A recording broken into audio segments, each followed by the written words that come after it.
So the collaboration with Sonia came about because we proposed the job. We proposed we put ourselves forward as a job share because Sonia works 50% of her time at Middlesex University as a chair of fine art, and also I think there was the idea of the fact that we bring different skills to the post. So Sonia is an artist as well as a professor and teacher with over 30 years of experience in the art school. I come from a slightly different background in terms of academic research, curatorial practice.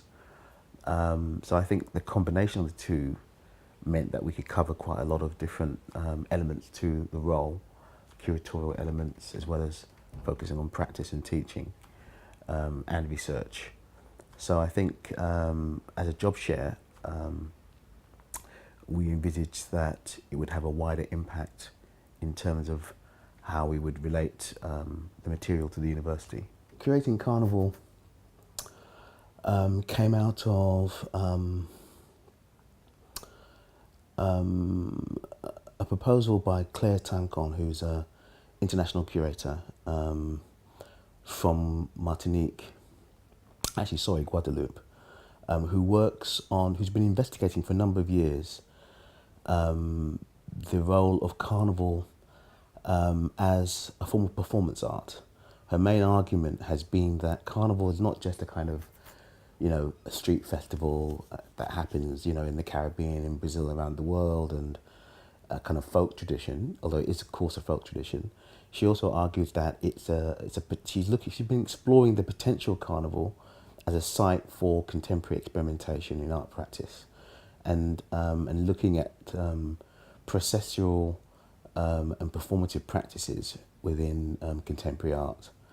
And so she had proposed a project she was invited to curate a project called Uphill Downhill at Tate Modern, which was a couple of years ago, in the Turbine Hall as part of their BMW performance series. And so we had discussions with her about working with a student group as part of our chair role to participate in the performance.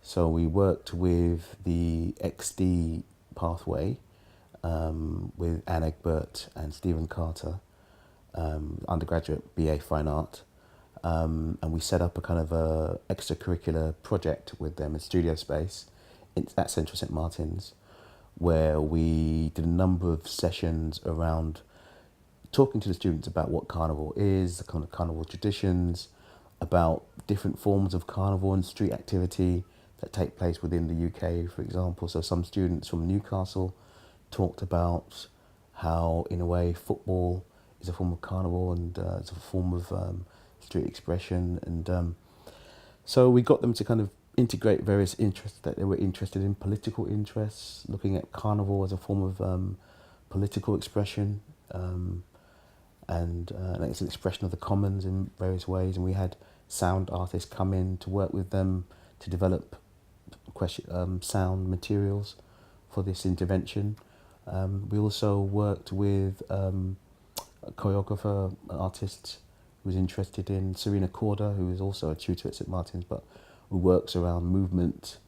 And then we used some of the materials that the artists were using. They also worked with some of the artists who were commissioned.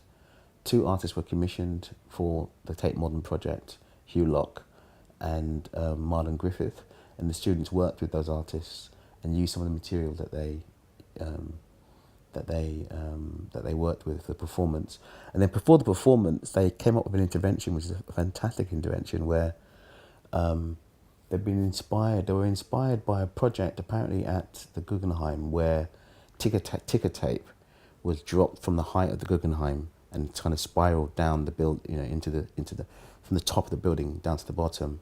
And on the ticker tape were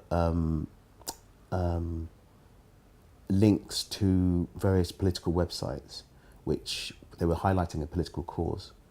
And so you could scan the barcodes on the ticker tape that would take you to these various pieces of information.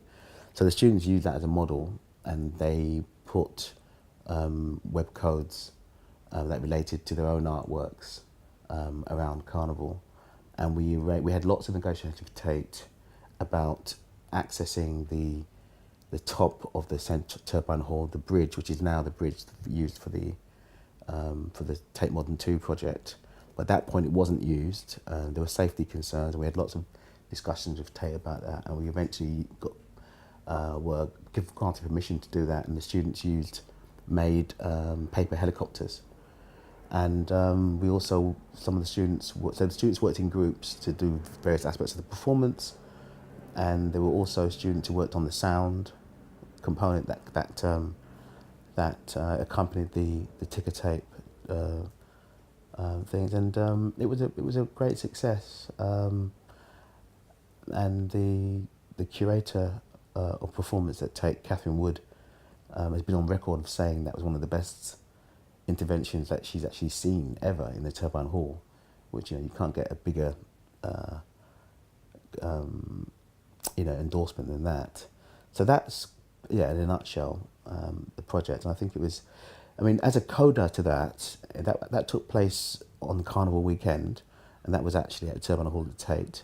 And then the following January, we followed up with some more work with the students to do a kind of a performance intervention, a carnival-based inspired intervention in the street, which is the big space in St Martin's, which again we filmed and was another success. So I think the Carnival project was a really interesting intervention, both for the students and also introducing ideas from black culture and black history around Carnival, which people perhaps hadn't really thought before would quite fit with contemporary art.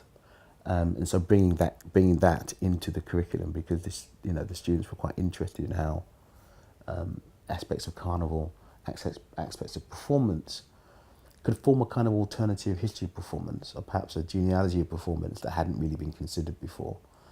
So I think it was a very successful, I think, a very impactful project in terms of both the curriculum and also student experience.